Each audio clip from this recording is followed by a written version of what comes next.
Live from New Delhi, you're watching DD India Live, India's voice to the world. I'm Siddharth Bharadwaj. Coming up in the next 30 minutes. New Zealand welcomes New Year 2026 with fireworks from Auckland Sky Tower.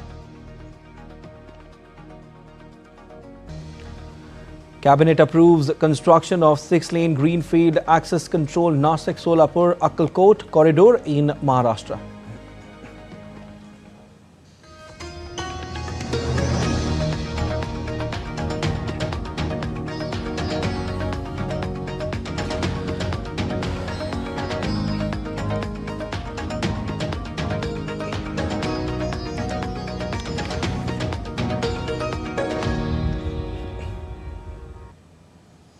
Auckland welcomed New Year 2026 with a downtown fireworks display launched from New Zealand's tallest structure, Sky Tower.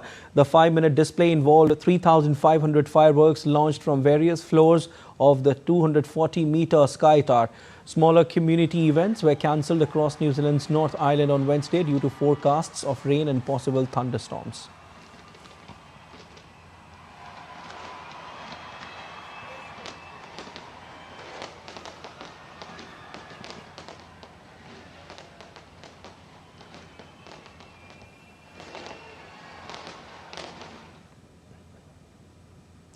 Hundreds of thousands of mourners gathered at Manik Mia Avenue in Dhaka on Wednesday as former Prime Minister and Bangladesh Nationalist Party chairperson Begum Khaleda Zia was laid to rest following a state funeral. Khaleda Zia's namaz-e-janaza was attended by Chief Advisor Professor Muhammad Yunus, members of the interim government, BNP leaders and leaders of other political parties. Foreign dignitaries, including India's External Affairs Minister Dr. S. Jaishankar and representatives from Nepal, Sri Lanka, Pakistan and other South and Southeast Asian countries were also present to pay their final respects. Her body was brought to the Parliament complex with full state protocol. Major roads around Manik Mia Avenue remain packed as Dhaka witnessed scenes of nationwide mourning.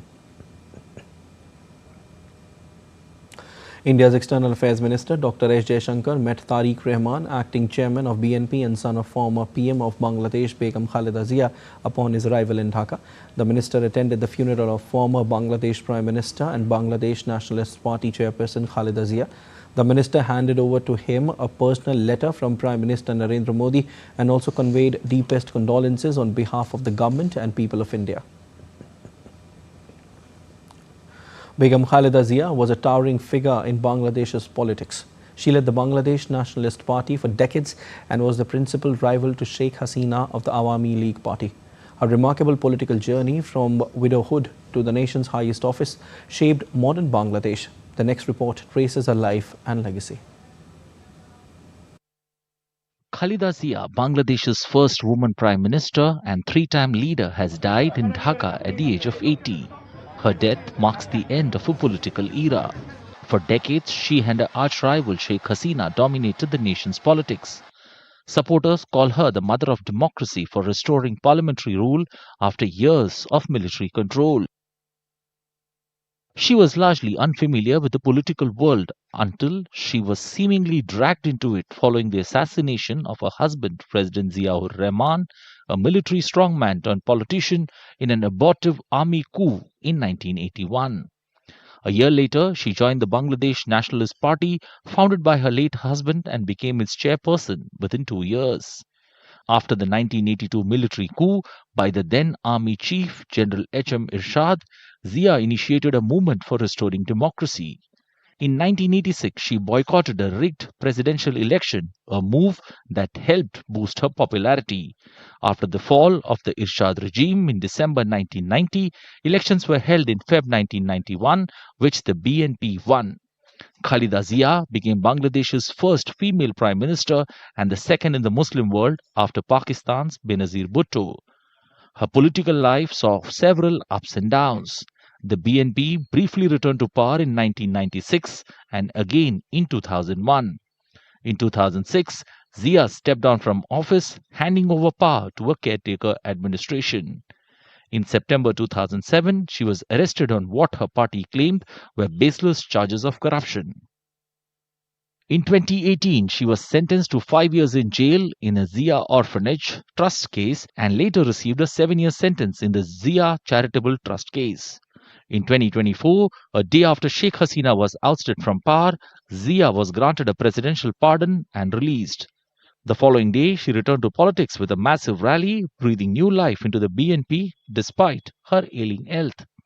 Her son, Tariq Rahman, who's currently BNP's acting chairman, recently returned home after living in London in self-exile since 2008. Zia was born on 15th August 1946 to Tayyaba and Iskandar Mazumdar in Dinajpur district in undivided India. Her father migrated from Jalpaiguri, where the family ran a tea business, to what was East Pakistan after the partition.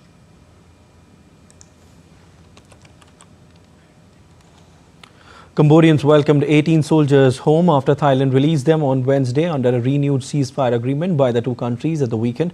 Authorities from both countries said easing tensions after weeks of deadly border clashes. As part of Saturday's deal to halt the fighting, Thailand agreed to release the 18 soldiers in its custody if the ceasefire held for 72 hours. However, the handover was delayed by one day after Thailand made allegations of ceasefire violations by Cambodia, which Cambodia denied. A convoy of buses brought the soldiers out of Phnom Penh's old airport as crowds gathered by the roadside to cheer and display Cambodian flags. Russia launched an overnight drone attack on Ukraine's Odessa region on Wednesday, damaging residential buildings and infrastructure, injuring 4 people, including 3 children. Odessa, a major Black Sea port, has been repeatedly targeted by Russian missiles and drones during nearly 4 years of this conflict, with strikes frequently hitting energy, transport and port infrastructure as well as residential areas. There was no immediate comment from Russia about the attacks on Odessa. This was after Russia accused Ukraine of having fired dozens of drones at one of President Vladimir Putin's residences. Russian Foreign Minister Sergei Lavrov said Ukraine had fired 91 long-range unmanned aerial vehicles at Putin's home in the Novgorod region between the late Sunday and early Monday, all of which were shot down.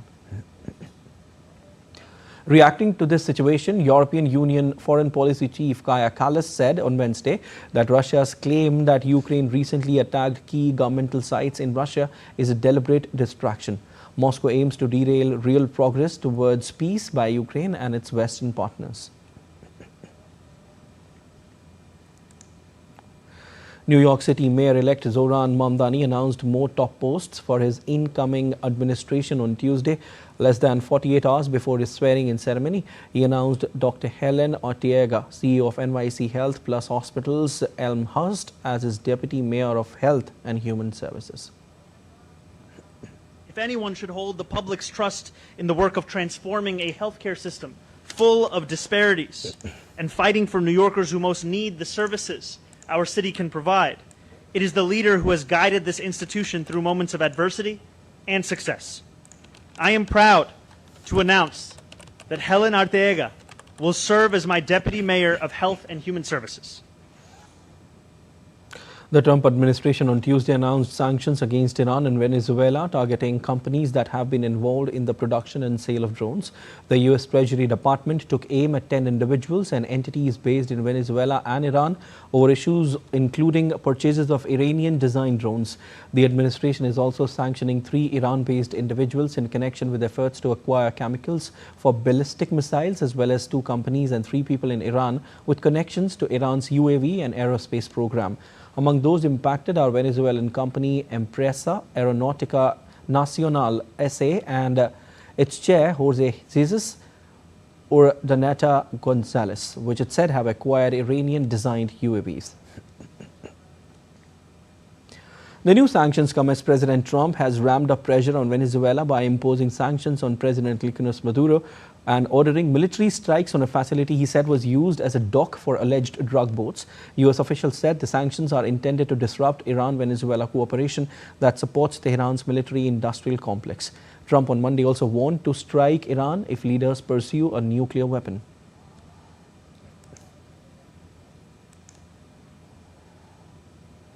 Meanwhile, Colombian President Gustavo Petro on Tuesday said the United States bombed a suspected drug factory in Venezuela's port city of Maracaibo. The social media post, the Colombian president suggested the facility was operated by the ELN guerrilla group, which partially controls the cocaine-producing Catatumbo region on the border of Venezuela. Petro's comments came a day after Trump confirmed the United States struck a docking area for alleged drug boats in Venezuela.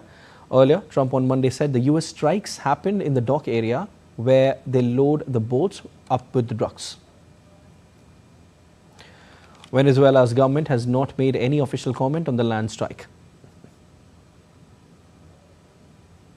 The Trump administration has been ramping up pressure on Venezuelan President Nicolas Maduro, accusing him of running a drug cartel and imposing an oil tanker blockade. Washington has also carried out over 30 strikes on boats alleged to be carrying drugs in the Caribbean Sea and Eastern Pacific Ocean, killing over 100 people.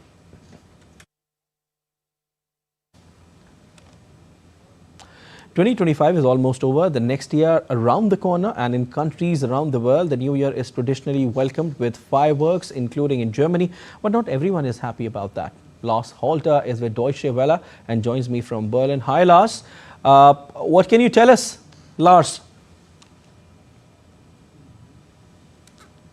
Thanks for having me. It's true, we've been having discussions over fireworks for a few years now, and the tone is getting rougher. Here's the thing, in Germany, the last night of the year is traditionally the only night where people can have fireworks. Throughout the year, you might see great public firework displays, sometimes at special events, but New Year's Eve is the one time where regular people can fire them off in the streets, in their gardens and parks.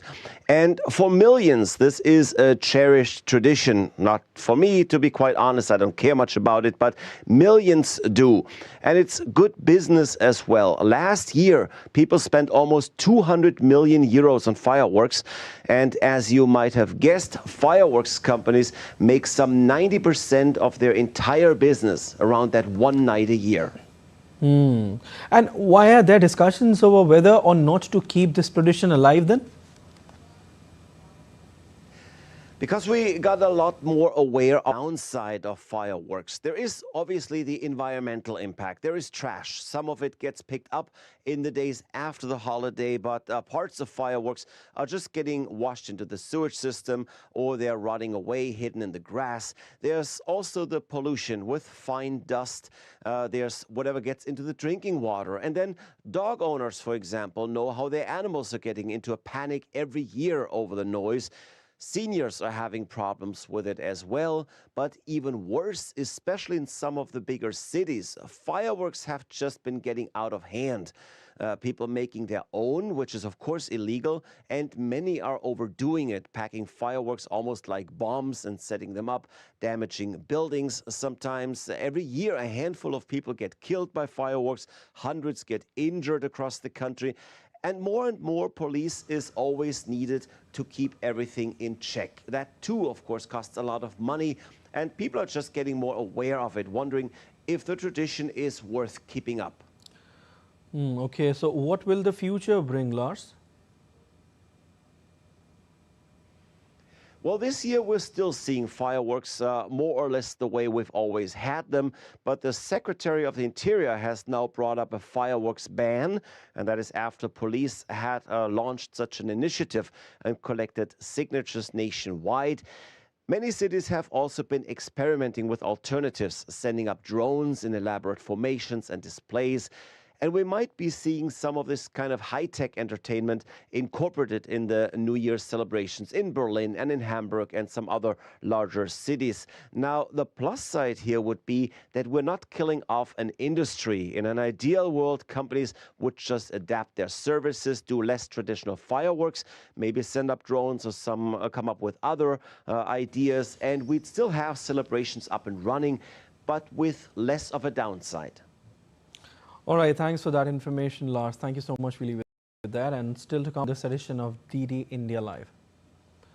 Traffic slowly resumed in Channel Tunnel after electricity failure halted train trips. Deepti Sharma became highest wicket taker in women's T20 internationals.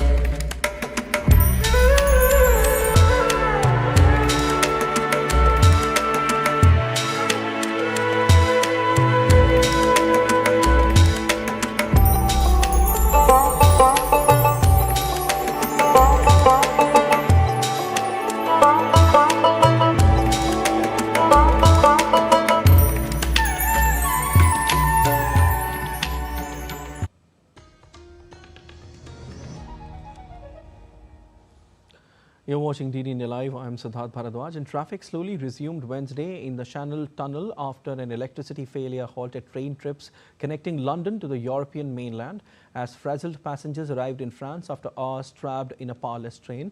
The Eurostar online timetable, however, still announced some delays as it announced knock-on impacts on New Year's Eve. Travelers making journeys in the busy run-up to New Year had been left scrambling to find alternatives after the operator postponed all services between London, Paris, Amsterdam and Brussels.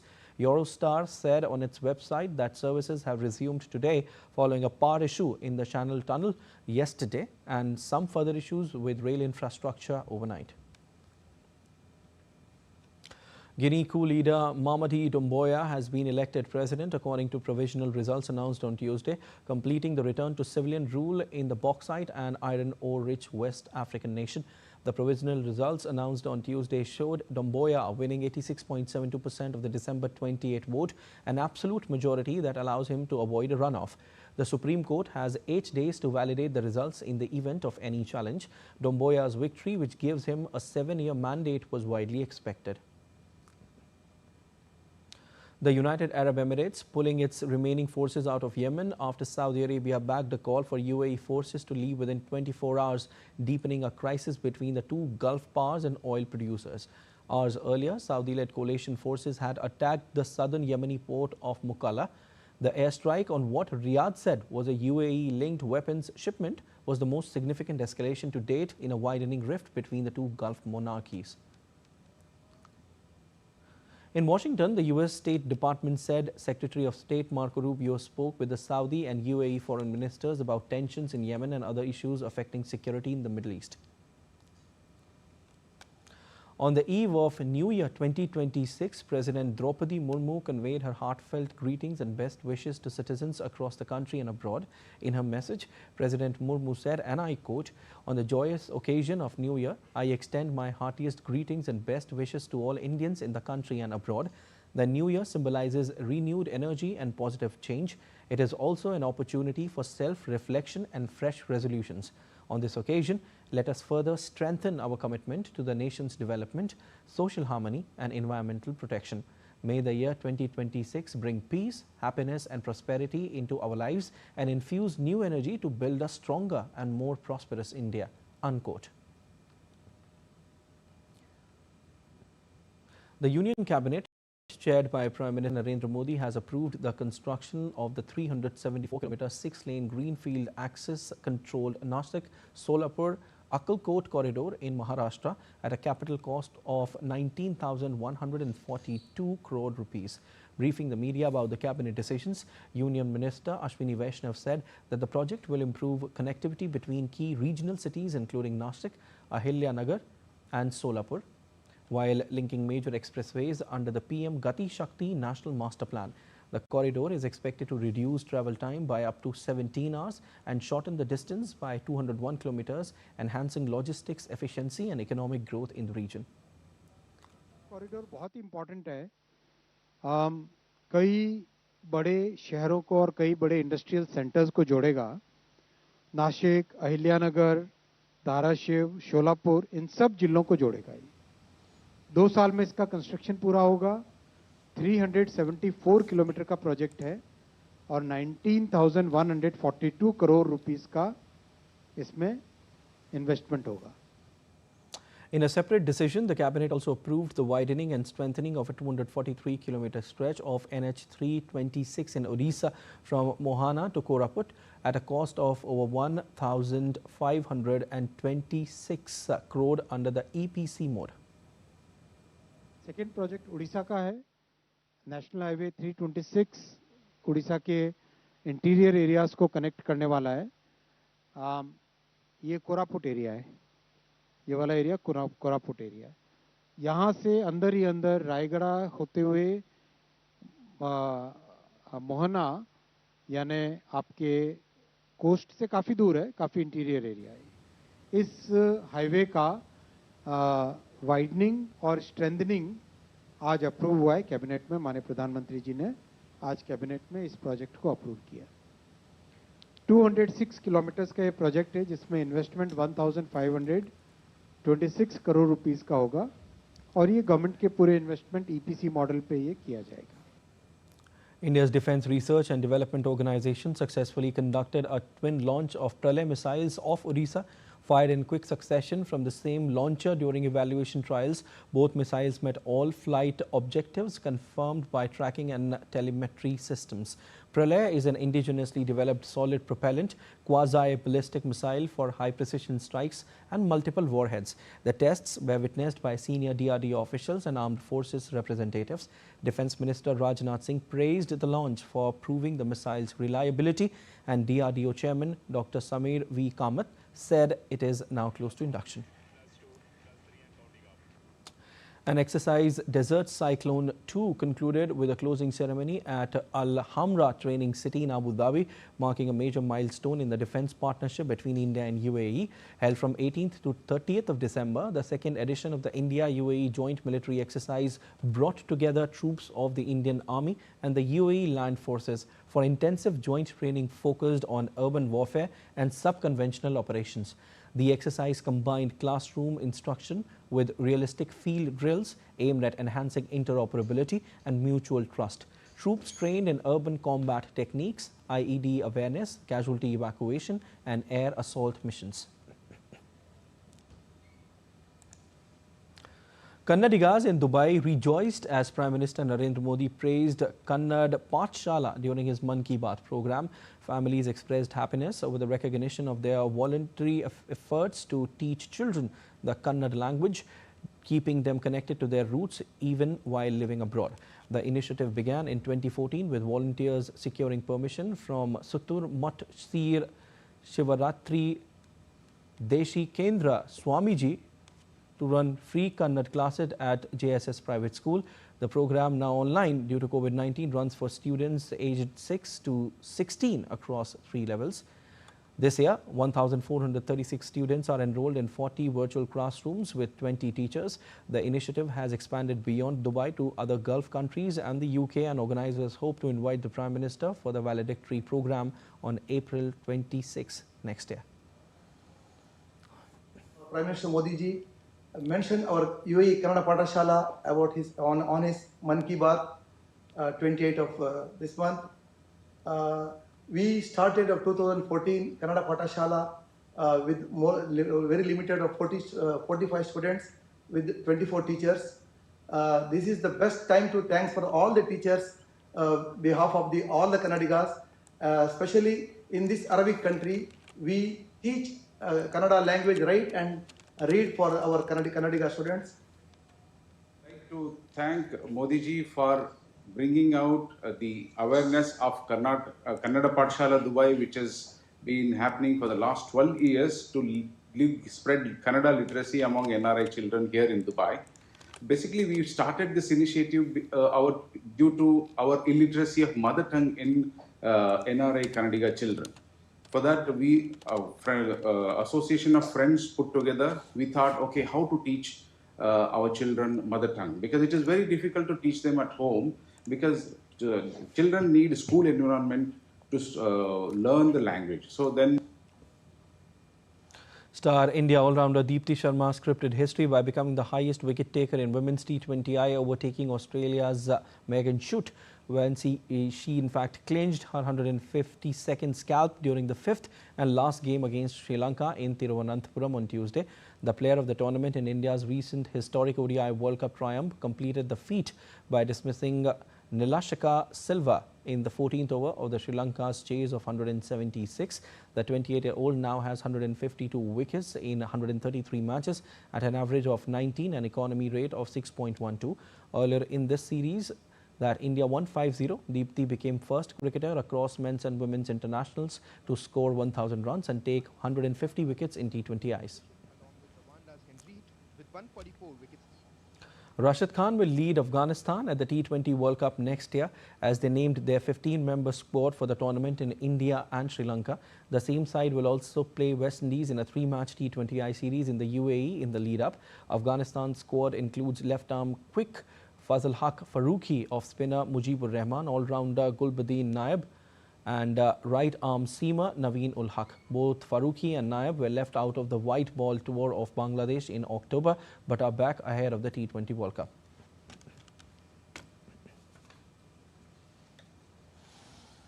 That's all for this edition of DD India Live, but let us know your thoughts on the news of the day. For those on the go, you can get all the latest news and updates from India and across the world on DD India mobile app. The app is available on both Android and iOS platforms, and you can scan the QR code on the screen to download now. We'll be back with more news as it breaks here on DD India. I'm Siddharth Bharadwaj from all of us here in Delhi. Thanks for watching DD India Live.